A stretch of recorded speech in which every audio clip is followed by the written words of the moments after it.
Sebelum menyimak alur cerita Renegade Immortal, sobat bisa menonton filmnya terlebih dahulu, agar mudah memahami alur ceritanya. Tanpa berlama-lama, lanjut ke alur ceritanya. Pria berjubah biru ini berusia parubaya. Matanya dingin tetapi memiliki pancaran setan. Bibirnya tipis dan dia mengeluarkan aura yang keras. Rambutnya yang berserakan membuatnya terlihat seperti iblis di antara makhluk angkasa. Dia berjalan keluar dari gerbang altar dan terbang ke udara. Wang Lin melayang di udara, dan di belakangnya ada kupu-kupu yang muncul setelah God Slayer War Chariot diaktifkan. Kupu-kupu dengan lembut mengepakkan sayapnya agar tetap mengapung. Mata anggota klan abadi terpilih dipenuhi dengan hati-hati saat mereka menatap pria parubaya dan mundur. Mata Tasan menjadi dingin saat dia mengambil satu langkah ke depan dan berteriak, "Siapa ini?" Tatapan pria parubaya berjubah biru pindah dari Tasan dan menyapu anggota klan abadi terpilih. Pandangannya akhirnya tertuju pada Wang Lin dan menjadi serius. "Kamu bukan dari sini. Dari mana asalmu?" Ekspresi Wang Lin dingin. Dia bisa melihat melalui kultivasi pria parubaya ini secara sekilas. Pria parubaya itu berada di puncak tahap korporeal yang sedikit lebih tinggi dari dirinya. Pada saat ini, Tasan mengerutkan kening dan bergegas ke depan dengan tangan kanannya terlebih dahulu. Tato di tubuhnya berkedip dan memadat di tangan kanannya saat dia meninju pria parubaya itu. Tasan berteriak, "Siapa ini?" Mata pria berjubah biru itu menunjukkan rasa jijik. Seolah-olah dia sedang melihat seekor semut ketika dia melihat ke arah Tasan. Dia mengangkat tangan kanannya dan menunjuk dengan satu jari. Riak muncul dengan jari ini sebagai pusat dan mulai menyebar. Saat Tasan mendekat, ekspresinya langsung berubah pucat. Dia bisa dengan jelas merasakan kekuatan di dalam tubuhnya yang mencegahnya mendekat dan menyerang. Kekuatan ini sangat kuat, seolah-olah itu adalah naluri yang tertanam dalam di tubuhnya. Ketika dia berada 200 kaki dari pria parubaya itu, Tasan tidak bisa bergerak lebih dekat. Wajahnya menunjukkan rasa sakit saat seluruh tubuhnya bergetar dan keringat menetes. Dia jelas merasa bahwa kekuatan yang mencegahnya bergerak maju berasal dari tatonya sendiri.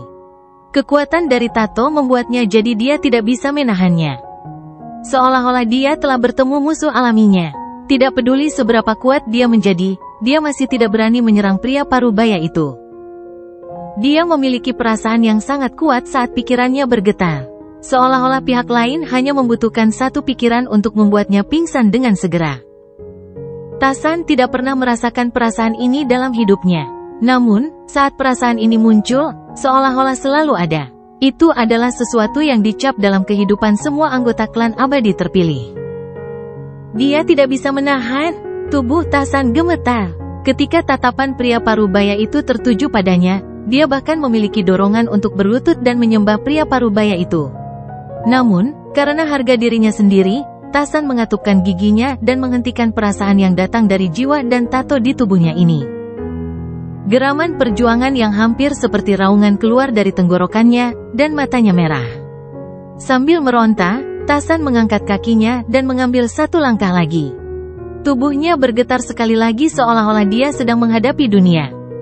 Langkah ini baru saja naik, dan sebelum mendarat, penglihatan Tasan menjadi hitam dan dia batuk seteguk darah. Tubuhnya tidak bisa lagi menahan gaya. Seolah-olah ada tangan besar yang tak terlihat menekannya dan membuatnya berlutut. Dua aliran darah keluar dari matanya. Matanya berisi campuran kesedihan dan pantang menyerah, tetapi tubuhnya tidak bisa lagi berdiri. Dia hanya bisa berlutut. Pria parubaya itu mencibir, "Kamu dari klan yang lebih rendah berani untuk menolak jejak budak.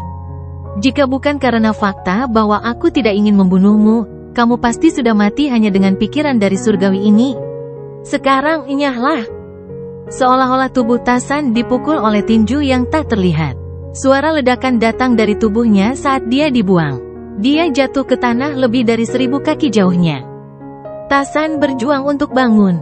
Matanya dipenuhi dengan tatapan pantang menyerah dan membunuh saat dia berteriak, "Siapa kamu?" Pada saat ini, tidak hanya Tasan, tetapi semua anggota klan surgawi terpilih menghirup udara dingin saat mereka menatap pria parubaya itu. Apa yang baru saja terjadi terlalu aneh, dan mereka tidak bisa menerimanya. Wajah leluhur itu pucat saat dia melihat pria parubaya itu. Dia sepertinya mengingat sesuatu dan tubuhnya mulai bergetar.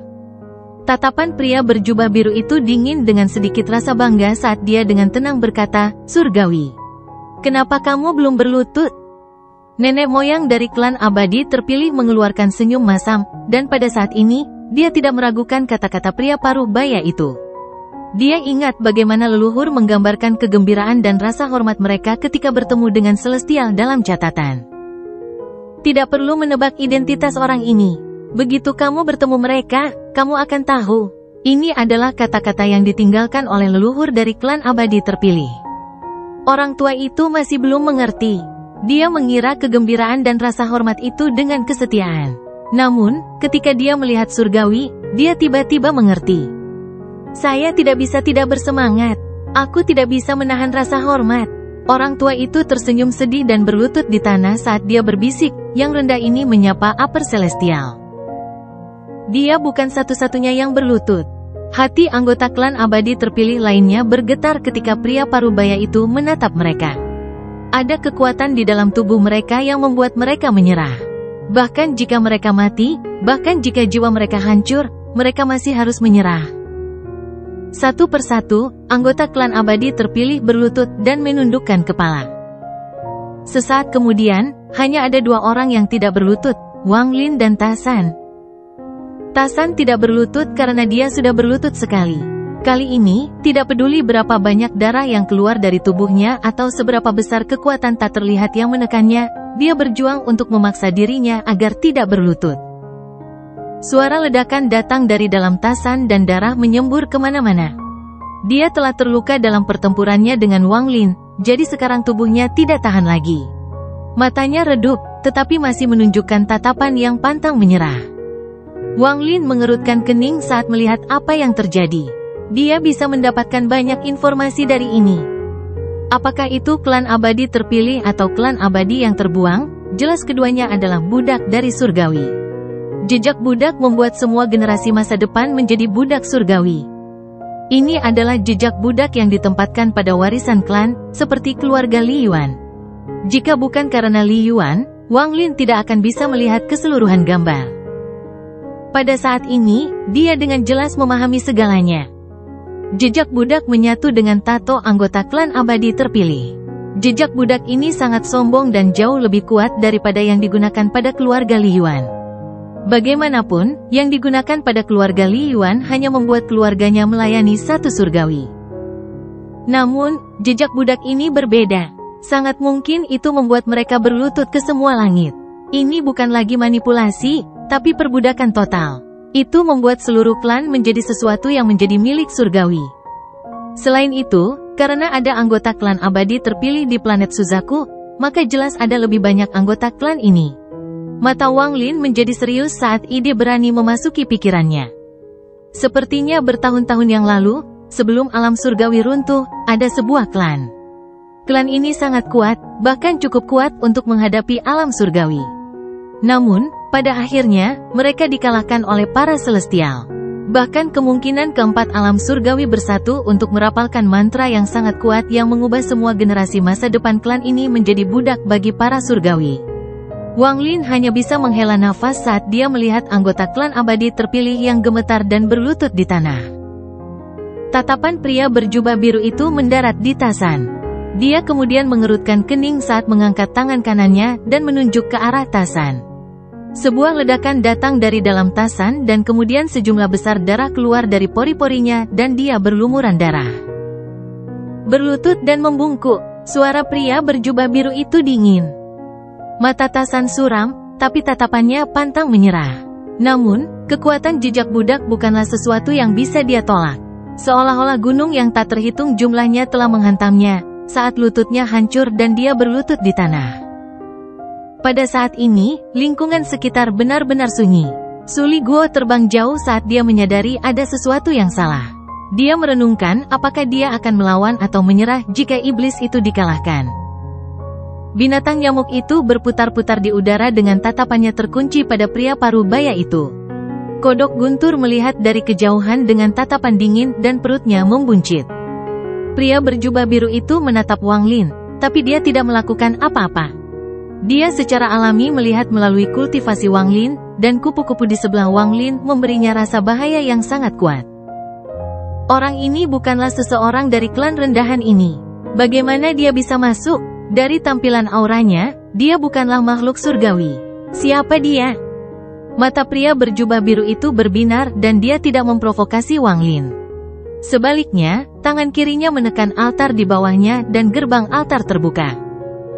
Pada saat gerbang terbuka, untaian kabut hitam keluar dan berubah menjadi binatang kabut yang mengerikan. Wanita dari dalam tungku juga keluar, tapi dia tidak keluar dari gerbang. Dia hanya menatap dingin ke arah Wang Lin. Saat binatang kabut muncul, ekspresi anggota klan abadi terpilih berubah. Namun, kekuatan dari jejak budak membuatnya jadi mereka tidak bisa bangun. Itu hampir merupakan naluri yang tidak bisa mereka tolak. Binatang kabut mulai terbentuk dan dengan cepat membuka mata mereka. Tatapan dingin mereka bersinar terang saat pria berjubah biru itu menunjuk ke tanah. Binatang kabut ini dengan cepat bergegas menuju tanah. Adegan ini menyebabkan pupil Wang Lin menyusut. Salah satu binatang kabut berubah menjadi burung bercakar 5 saat bergegas menuju anggota klan abadi terpilih. Itu menarik anggota klan ke udara dan mengeluarkan teriakan yang menembus tubuh anggota klan itu. Tubuh anggota klan itu meledak menjadi kabut darah yang diserap oleh binatang kabut. Bahkan sampai saat kematian, anggota klan itu tidak melawan sama sekali. Ada jejak perjuangan di matanya, tapi itu terlalu lemah. Di sisi lain, binatang kabut lainnya mendekati anggota klan abadi terpilih dan menelan mereka satu persatu. Daerah itu segera dikelilingi oleh bau darah. Bersamaan dengan aura ini ada rasa sedih dan tidak berdaya yang dalam. Setiap anggota klan yang mati tidak bisa menahan. Kesedihan di mata mereka sangat kuat. Pada saat kematian mereka, mereka memperoleh pencerahan di hati mereka. Mungkin ini misi klan saya. Tasan berlutut di tanah dengan lutut hancur. Dia berjuang untuk mengangkat kepalanya dan melihat kematian anggota klannya. Suara seperti raungan binatang keluar dari tenggorokannya. Pembuluh darah di wajahnya membuncit saat dia mencoba melawan jejak budak yang telah menjadi naluri untuk klannya. Saat pria berjubah biru dengan dingin menyaksikan semua ini, ekspresinya tenang. Nenek moyang tubuh klan abadi terpilih gemetar. Ada hembusan angin saat pemuda di belakangnya terlempar ke udara oleh binatang kabut dan dimakan. Orang tua itu tanpa sadar mengangkat kepalanya saat setetes darah hangat jatuh di wajahnya dan meluncur ke pipinya. Mata lelaki tua itu menunjukkan kekuatan rasa marah. Dia bergumam, "Kenapa? Kenapa?" Tepat pada saat ini, seekor binatang kabut bergegas dan menyeret lelaki tua itu ke udara. Suatu kekuatan datang dari bagian terdalam hatinya dan memenuhi tubuhnya.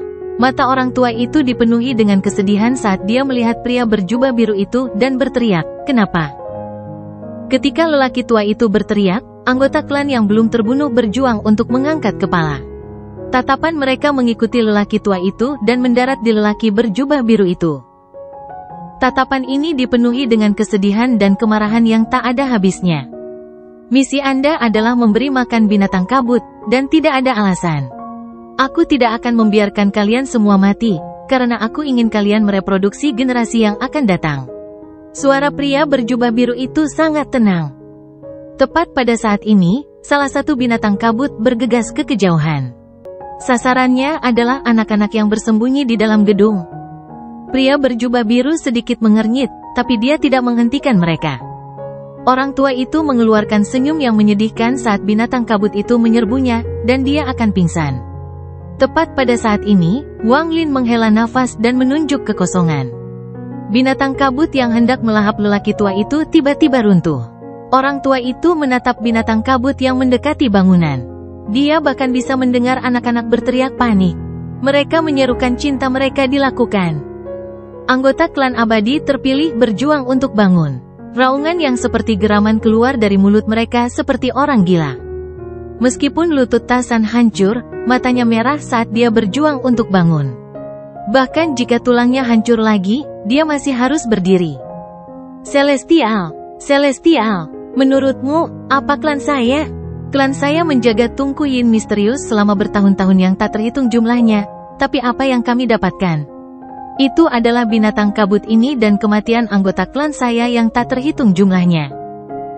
Sekarang akhirnya aku tahu bahwa binatang kabut ini adalah yang dijaga klanku. Bahwa misi klan saya adalah menjadi makanan bagi binatang kabut ini. Karena itu masalahnya, aku akan menolak. Bahkan jika tubuhku hancur, aku tidak akan menyerah. Raungan Tasan akhirnya menembus tenggorokannya dan keluar. Tidak hanya dia, semua anggota klan abadi terpilih meraung. Tanaman di antara alis mereka berkedip-kedip saat mereka berjuang untuk berdiri. Ekspresi pria berjubah biru itu masih dingin saat dia berkata dengan nada jijik, "Dulu, klanmu hilang dan menjadi budak. Ini hidupmu, Anda tidak bisa mengubahnya." Saat dia berbicara, dia mengangkat tangan kanannya dan menekan, menyebabkan serangkaian ledakan. Darah menyembur keluar dari tubuh anggota klan abadi terpilih, dan mereka dihentikan untuk bangun. Hanya Tasan yang menyerang dengan raungan. Saat dia menyerbu keluar, ledakan datang dari dalam tubuhnya saat tulangnya hancur, tapi dia masih menyerbu. Mata pria berjubah biru itu berbinar dan dia menunjuk dengan jarinya. Wang Lin menghela nafas. Dia awalnya tidak ingin ikut campur. Asal-usul pria berjubah biru ini sangat misterius, dan dia sebenarnya adalah seorang celestial. Namun, saat dia menghela nafas, dia membuka mulutnya dan pecahan itu terbang keluar. Saat itu muncul, ia terbang di antara Tasan dan Deman berjubah biru. Mata pria berjubah biru itu berbinar dan tatapannya menjadi dingin. Tangan kanannya membentuk segel dan rune yang diisi dengan energi spiritual surgawi ditembakkan ke arah Wang Lin. "Saya pikir Anda tidak akan bertindak." Pria parubaya itu mencondongkan tubuh ke depan saat dia bergegas mengejar rune dan bergegas menuju Wang Lin. Tangan kanan Wang Lin menunjuk ke fragmen itu, menyebabkannya berputar dan menabrak pria berjubah biru itu. Pada saat yang sama, Wang Lin tiba di samping Tasan. Tangan kirinya menyentuh Tasan dan mengirimkan energi asal ke tubuh Tasan. Tubuh Tasan segera terlempar ke arah binatang kabut yang sedang mengisi di gedung. Setelah melakukan ini, Wang Lin berbalik dan kedua jarinya membentuk pedang dan segera menebang. Rune yang masuk segera runtuh dan berubah menjadi riak yang dengan cepat menghilang. Pada saat ini, pecahan itu mendarat dan mata pria berjubah biru itu menjadi dingin. Tangannya membentuk segel dan energi spiritual surgawi di dalam tubuhnya melonjak, kemudian tombak muncul di tangannya. Tombak ini benar-benar putih dan mengeluarkan energi spiritual surgawi yang kaya. Dia tertawa saat dia menghancurkan tombak ke fragmen yang masuk. Terdengar ledakan keras dan pria berjubah biru itu terlempar ke belakang. Matanya menjadi serius. Namun, pecahan itu juga didorong mundur beberapa puluh kaki. Saat pria parubaya itu mundur, dia berteriak, "Budak rendahan, serang denganku." Ketika suaranya memasuki telinga anggota klan abadi terpilih yang berjuang, perintah itu menjadi naluri mereka dan mereka tidak bisa menolak. Mata mereka dipenuhi dengan kesedihan dan perjuangan, tetapi tubuh mereka semua bergegas menuju Wang Lin. Mata Wang Lin berbinar dan dia mundur. Kupu-kupu yang dibentuk oleh God Slaying War Chariot masih mengikuti Wang Lin. Sekarang Wang Lin mundur, itu mengikuti Wang Lin seperti bayangan.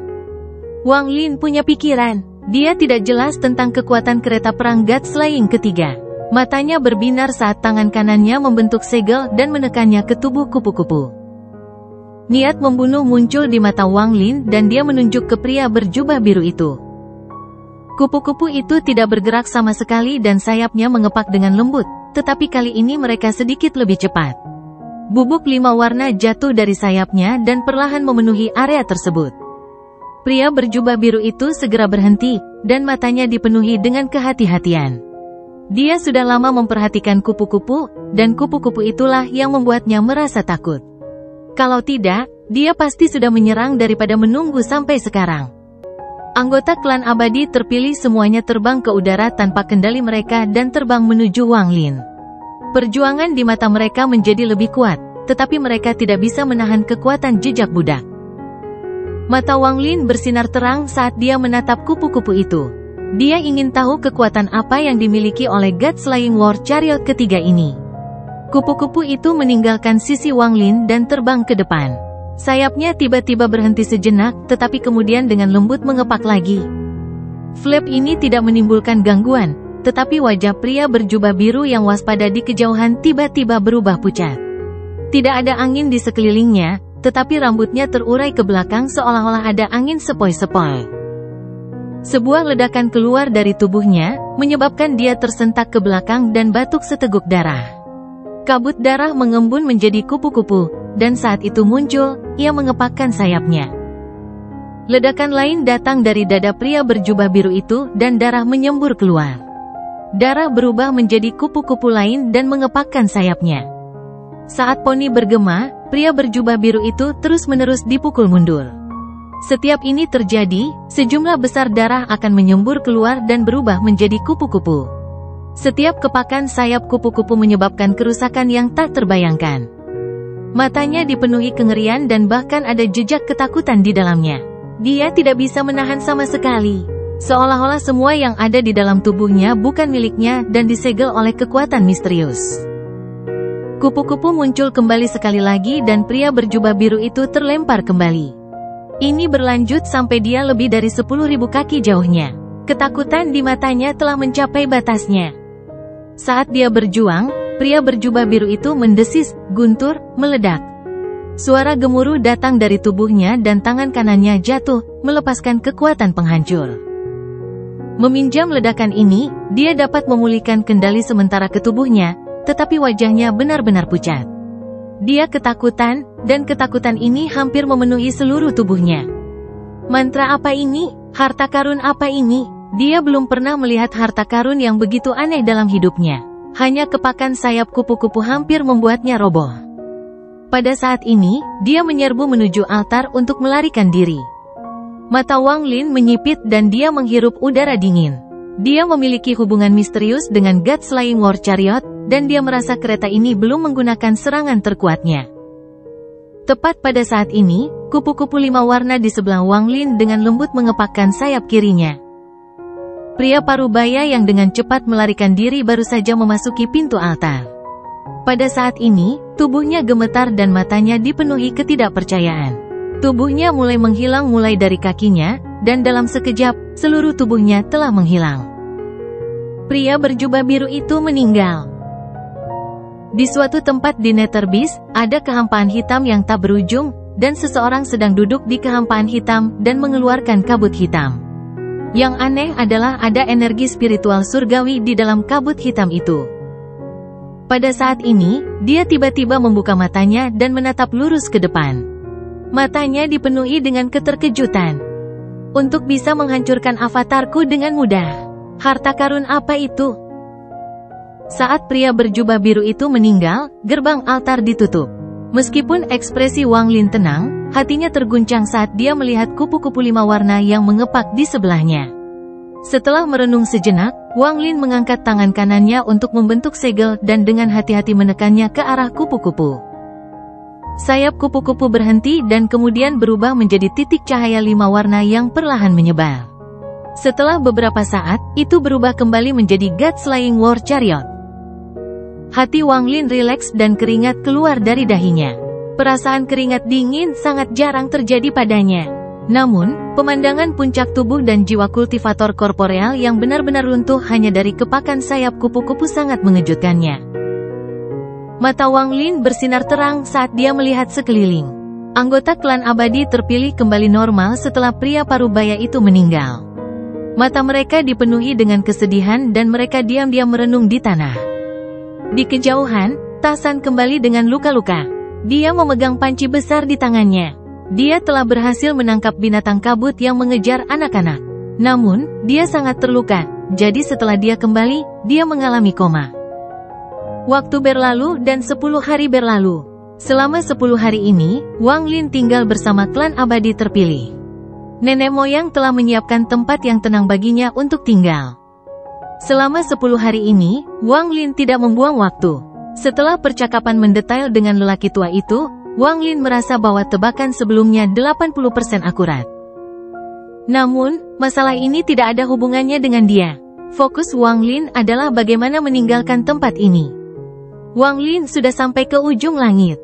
Seperti yang dikatakan Tasan, ujung langit adalah dinding daging yang tak terbatas. Namun, Cahaya biru menembus dinding daging, membuatnya terlihat seperti dunia nyata.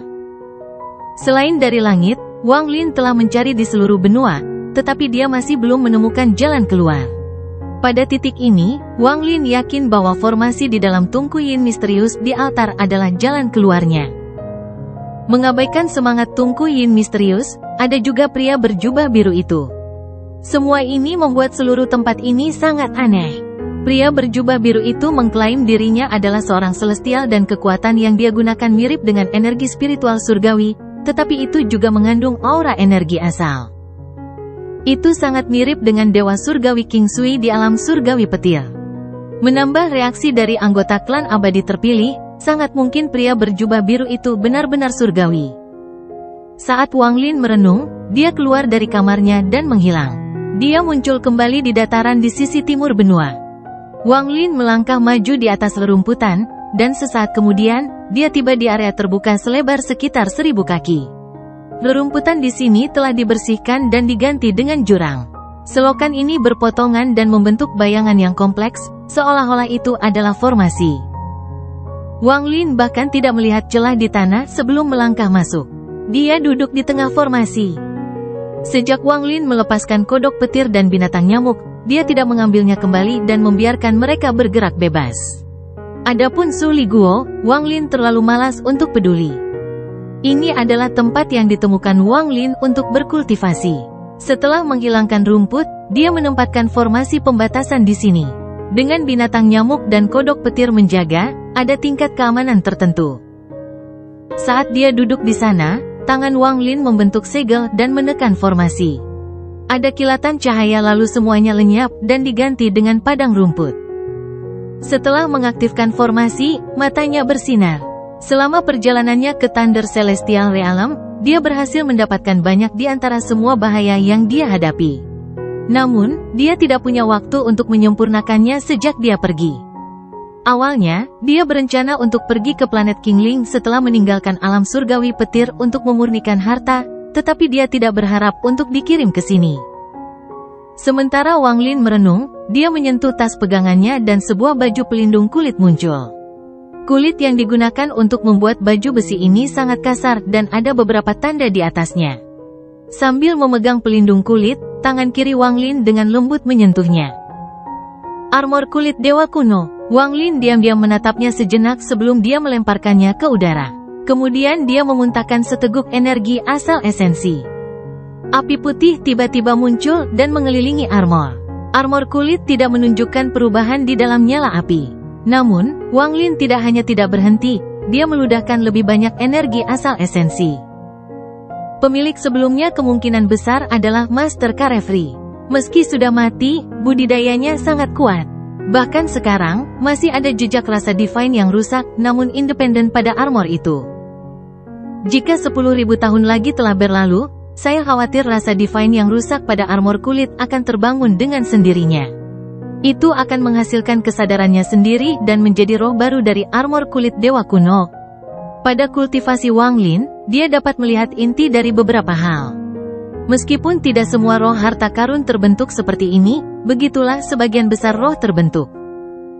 Energi asal esensi mengelilingi baju besi kulit dewa kuno dan waktu perlahan berlalu. Ini adalah proses yang sangat lambat. Bagaimanapun, pemilik sebelumnya sangat kuat dan jauh lebih kuat dari Wang Lin saat ini. Armor kulit dewa kuno melayang di depan Wang Lin. Mata Wang Lin berbinar dan perasaan ia menyebar dan memasuki baju besi kulit, meninggalkan jejaknya sendiri. Jejak ini sangat kuat dan armor kulit segera mengeluarkan aura kuno. Aura ini sangat kaya, dan segera mengelilingi area tersebut. Pusaran segera terbentuk di sekitar Wang Lin.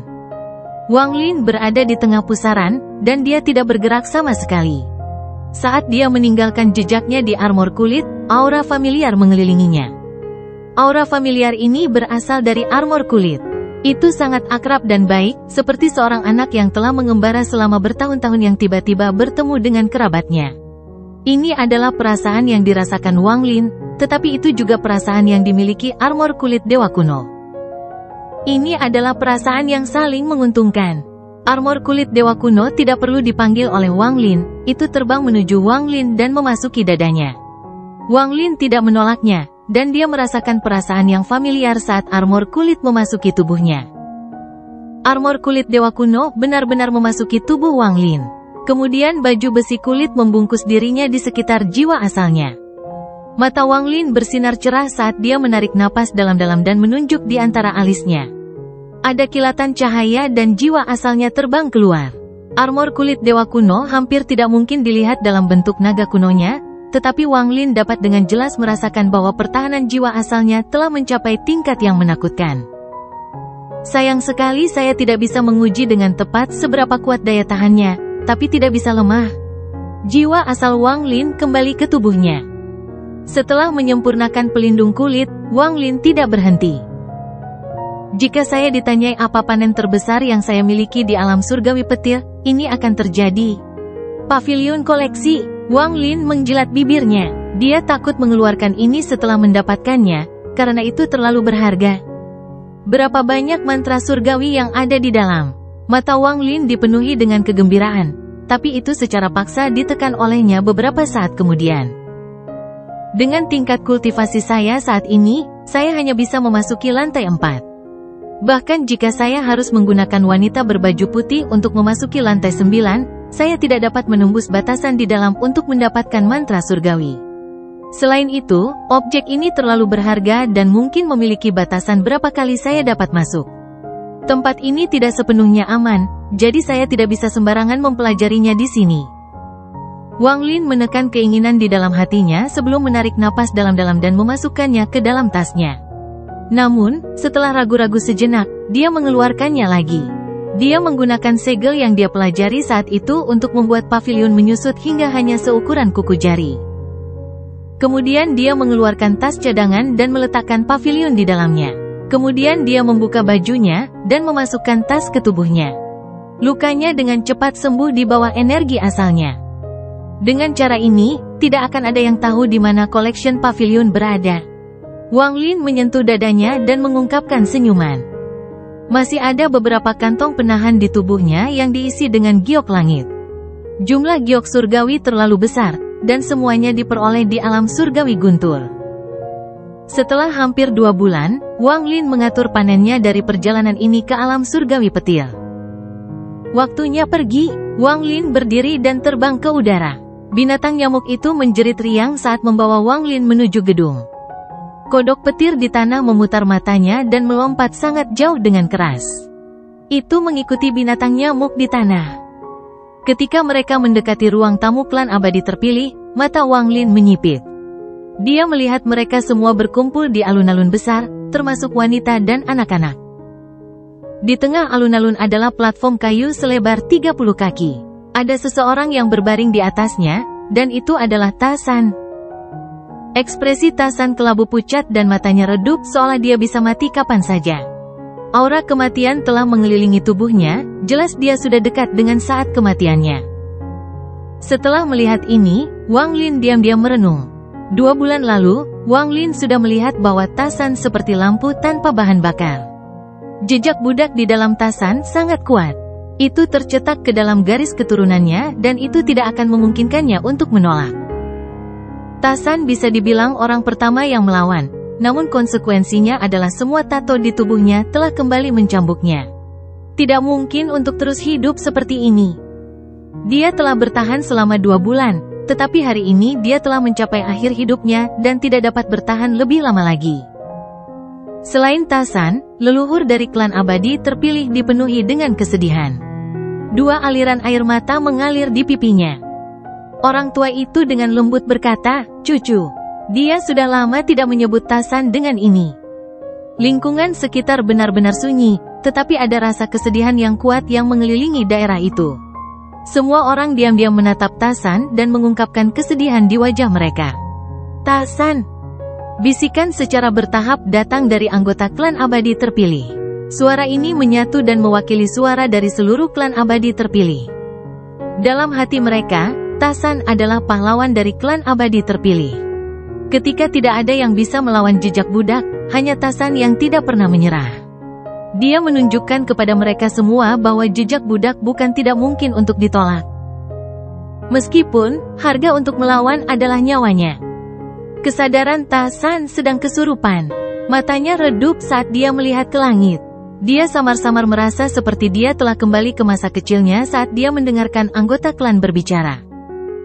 Celestial adalah penguasa klan saya. Setiap orang di klan kami harus mengabdikan diri untuk melayani para Celestial. Ini adalah misi dan kebanggaan kami. Kami adalah pembawa pesan dari Celestial di dunia ini. Ini adalah kemuliaan kami. Air mata mengalir dari mata Tasan. Dia benci dunia ini tidak adil. Dia membenci semua makhluk surgawi. Tubuh Wang Lin turun dari udara dan mendarat di tepi alun-alun. Dia diam-diam merenung. Orang tua itu menatap Tasan dan tanpa ampun mengatupkan giginya. Dia kemudian tiba-tiba berbalik. Dia melihat orang-orang di sekitarnya dan dengan keras berkata, Tasan benar. Selama beberapa generasi kita telah menjaga tempat ini, dan apa yang kita dapatkan? Itu adalah binatang kabut yang membunuh anggota klan kami yang tak terhitung jumlahnya. Dan semua ini disebabkan oleh benda langit. Lingkungannya benar-benar sunyi dan orang-orang diam-diam menatap lelaki tua itu. Ada kekuatan yang terbentuk dan terkumpul di tubuh mereka. Tasan pernah memberitahuku bahwa benda langit sudah tidak ada lagi. Alam surgawi telah lama runtuh. Aku telah menyembunyikan masalah ini sejak dia memberitahuku. Tapi hari ini aku akan memberitahumu semuanya. Mata orang tua itu aneh, itu adalah tatapan yang hampir menjadi gila. Setelah dia mengucapkan kata-kata itu, semua anggota klan di sekitarnya menjadi gempar. Berita ini sangat mengejutkan mereka dan kekuatan yang mengalir di tubuh mereka meningkat pesat. Dermawan, apakah saya benar? Mata lelaki tua itu tertuju pada Wang Lin, yang berada di tepi alun-alun. Pada saat ini, semua orang memandang Wang Lin, menunggu jawabannya. Sejak Wang Lin membunuh surgawi itu 2 bulan lalu, lelaki tua itu mulai memanggilnya, Dermawan. Wang Lin diam-diam merenung. Sesaat kemudian, dia mengangguk dan berkata, alam surgawi telah runtuh dan langit tidak ada lagi. Jika ada yang tersisa, mereka sangat langka. Orang tua itu menjadi bersemangat dan berteriak, alam surgawi telah runtuh dan masih memperlakukan klan saya seperti ini. Kenapa kita tidak memberontak? Bahkan jika kita mati, kita harus mati dengan bermartabat seperti Tasan. Suaranya kuno, tetapi juga mengandung kekuatan yang akan memengaruhi jiwa. Itu menembus anggota klan dan mata mereka semua menampakkan tatapan. Itu adalah tatapan melawan sampai akhir. Salah satu yang mengatakan mereka lebih baik mati daripada menjadi budak lagi dan menjadi makanan bagi binatang kabut. Saat Wang Lin merenung, dia melihat ke arah Tasan. Setelah sekian lama, dia berbisik, aku bisa membuatnya jadi dia tidak akan mati.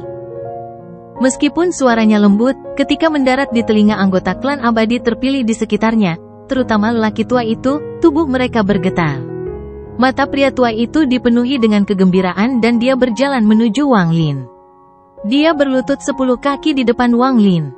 Air mata mengalir di pipinya saat dia berkata, Dermawan, apakah ini benar? Wang Lin merenung sedikit dan perlahan berkata, saya percaya diri 50%. Namun, jika mantraku berhasil, meskipun Tasan tidak akan mati, dia akan menjadi boneka tanpa kesadaran. Apakah dia bisa mendapatkan kembali kesadarannya akan bergantung pada dirinya sendiri.